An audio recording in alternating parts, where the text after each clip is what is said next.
Nah, teman-teman, setelah proses shieldnya selesai, ya, ini sudah selesai. Nah, saya udah rapiin nih guntingnya. Lalu kita sekarang masuk proses biar padat, teman-teman. Jadi waktu dia raginya jadinya juga bagus karena padat ya. Nah, ini sekarang saya proses membuat padat ya. Jadi biasanya saya pakai dua ini talenan ya, talenan kita press seperti ini. Nah, kita press seperti ini. Biasanya saya melakukan hal seperti itu, jadi hasilnya bagus, teman-teman. Nah, itu saya lakukan bolak-balik ya, teman-teman, seperti ini nih, bolak-balik. Nah, ini saya balik, biasanya bolak-balik. Nah, seperti ini ya. Setelah itu saya bolak-balik, saya pressnya, jadi terlihat padat ya.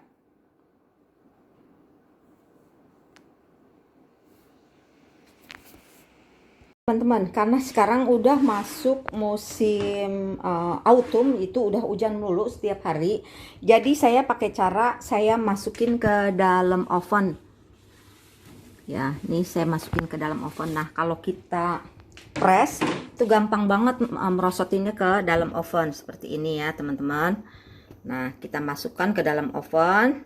Teman-teman, ini udah selesai. Jangan lupa ininya ditatakin ya, karena biasanya kan kita oven kita pakai buat bikin kue atau panggang buat ayam atau ikan ya. Jadi sebisanya ditatakin seperti ini. Saya takutnya ada minyak-minyak dan lain sebagainya, karena biasanya tempe itu nggak jadi banyak faktor.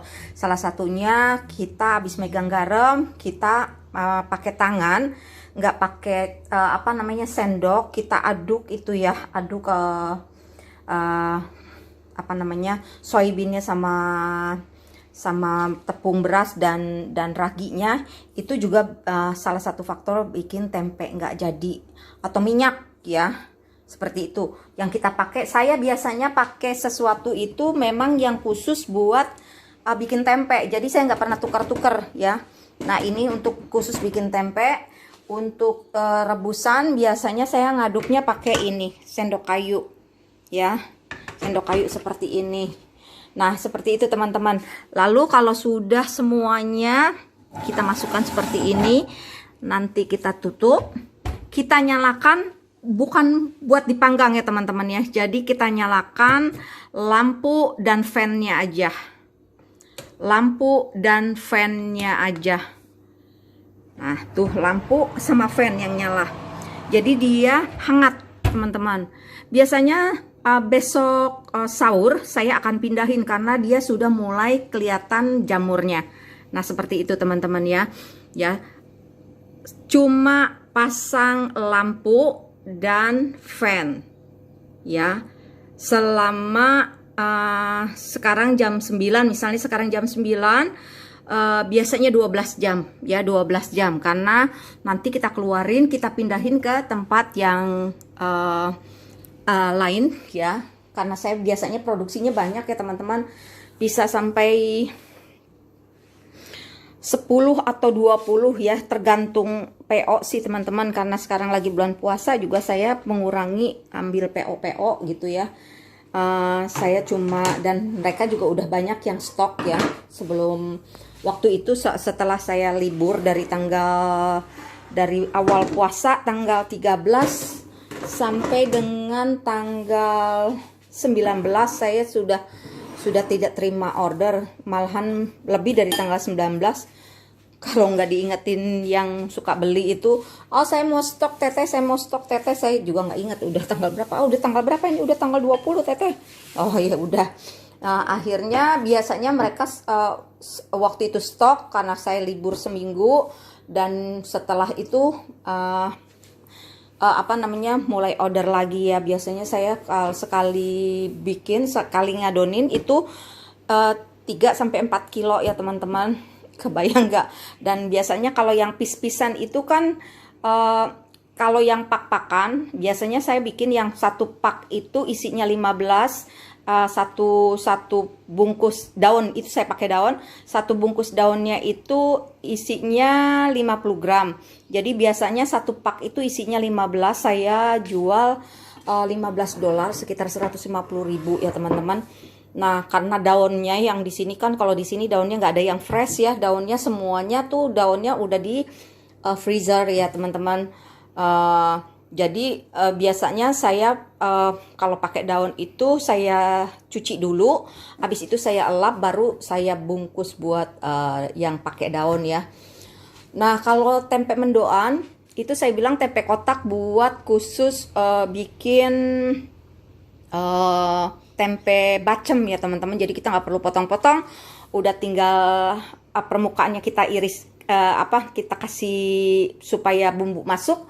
Lalu kita masak, karena saya juga jual matangannya ya, kayak tempe tempe bacem itu saya jual ya. Jadi dan saya juga produksi tempe mendoan. Jadi tempe mendoan itu satu bungkus isinya 3 lapis ya. Jadi satu pak itu isinya 5 bungkus, sama dengan 15 lapis. Sama harga jualnya, karena tempe mendoan daunnya lebih banyak kita pakai, jadi saya samain harganya. Sedangkan tempe mendoan itu tipis ya teman-teman. Saya pakai ukuran 2 sendok full, 2 sendok makan full untuk satu lapisannya ya teman-teman. Nah, seperti itu teman-teman, mudah-mudahan bermanfaat ya. Dan saya juga bukan cuma produksi itu, tapi saya juga produksi keripik tempe. Nah, ini dia teman-teman, keripik tempe yang saya bikin sendiri. Udah habis waktu itu teman-teman datang ke sini pada nyobain, pada order. Saya bilang, aduh kalau order saya nggak sempet ya, karena sekarang juga lagi repot juga gitu ya. Jadi saya bilang udah makan aja yang ada, jadinya nanti aja kalau udah selesai bulan puasa, habis lebaran mungkin saya mulai produksi lagi. Nah, itu keripik tempe juga enak teman-teman, aduh enak banget itu keripik tempe. Saya aja doyan. Saya tuh karena sering buat jadinya kayak tempe gitu ya. Saya makannya juga jarang-jarang karena saya udah kebelenger yang lihat tempe. Nah, yang suka itu suami saya. Jadi saya produksi ya keripik tempe. Nah, keripik tempe itu prosesnya beda lagi teman-teman ya. Nanti kalau saya ada waktu saya bikin lagi untuk cara membuat keripik tempe buat teman-teman yang suka keripik tempe ya, yang suka makanan Indonesia. Saya selalu membuat kue atau jajan pasar Indonesia, talam ketan, talam ubi. Saya bikin kentang Mustafa ya. Jadi kalau ada teman-teman yang mau order juga mereka order ya.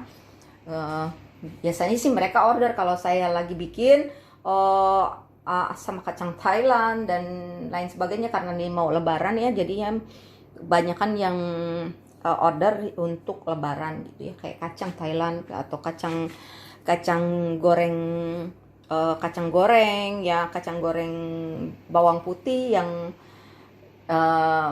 yang original dan lain sebagainya ya. Oke teman-teman, terima kasih untuk supportnya. Jika konten saya ini bermanfaat, silahkan share untuk di sosial media yang Anda punya. Dan jangan lupa subscribe, komen, dan like. Karena tanpa subscribe dari teman-teman, saya bukan apa-apa. Dan saya mau kita yang berada di luar negeri ini tetap ingat kuliner atau masakan atau makanan Indonesia. Jadi saya mau mempromosikan makanan-makanan Indonesia ya teman-teman di berbagai negara, karena kan sekarang zaman sudah canggih, jadi bisa lihat video dan lain sebagainya. Oke teman-teman, terima kasih banyak, semoga selalu sehat dan bahagia, dan jangan lupa kita selalu berdoa agar semuanya bencana dan lain-lain sebagainya cepat berakhir dan turut berduka cita. Untuk keluarga besar yang kemarin saya dengar ada accident di kapal selam 402 ya, semoga dikuatkan yang ditinggalkan. Dan buat semua yang meninggal dunia, mudah-mudahan dimasukkan surga yang terindah. Amin. Nah, teman-teman, ini tempe udah alhamdulillah udah jadi cuma 1 kali 24 jam. Alhamdulillah ya. Ya karena saya memakai teknik jika sudah mau masuk musim atau winter. Nah sekarang ini kan baru autumn, tapi udah hujan seminggu lebih nih hujan, dan udaranya memang walaupun ada matahari tapi udaranya tetap dingin ya teman-teman. Jadi saya pakai teknik dengan untuk 1 kali 24 jam saya masukkan di dalam oven dengan menggunakan angin, fan dan lampu saja ya, jadi buat hangat. Itu saya pakai cuma sampai 8 jam. Saya mulai start itu biasanya jam 6 maghrib, di sini jam 5 maghribnya, di sini jam 5 mulai maghrib saya mulai pasang itu fan dan ininya apa namanya, fan dan lampunya aja. Nah setelah itu nanti waktu sahur ya, waktu sahur itu sahur di sini sekitar jam 4-an ya teman-teman, sekitar jam 4-an. Nah saya bangun itu saya pindahin ke tempat berikutnya ya, yang rak-rak yang saya sudah kasih tahu waktu itu. Nah setelah itu kita masukkan dalam rak, nah kita tutup, biasa atas dan bawahnya kita tutup. Nah setelah 24 jam, belum sampai 24 jam karena saya mulai kemarin jam 9, pengepakan itu selesai jam 9, jam 9 jam setengah 10 lah. Nah ini berarti belum 24 jam sudah seperti ini, alhamdulillah ya teman-teman ya. Ya kalau buat teman-teman yang mau bikin tempe di negara 4 musim, coba pakai teknik yang saya pakai itu, alhamdulillah bagus ya teman-teman. Tuh rata putihnya tuh, dan nggak terlalu berkeringat karena kan ini juga musim dingin ya, jadi dia udah keluar semua keringatnya. Nah seperti ini ya teman-teman ya, alhamdulillah. Jadi ini salah satu teknik untuk kita bisa makan tempe walaupun sudah masuk musim winter ya, musim dingin ya. Apalagi buat teman-teman yang winternya itu kalau di negara Eropa itu bener-bener dinginnya tuh luar biasa ya, sampai salju. Kalau kebetulan kalau di Sydney, kalau kita mau nemuin salju kita harus agak ke gunung sedikit ya. Nah ini dia, jadi sudah jadi semuanya, alhamdulillah ya teman-teman. Tuh jadi buat teman-teman yang berada di Eropa atau di Amerika ya, bisa pakai teknik yang saya bikin ya. Oke, terima kasih banyak buat teman-teman. Jangan lupa komen, like, dan subscribe.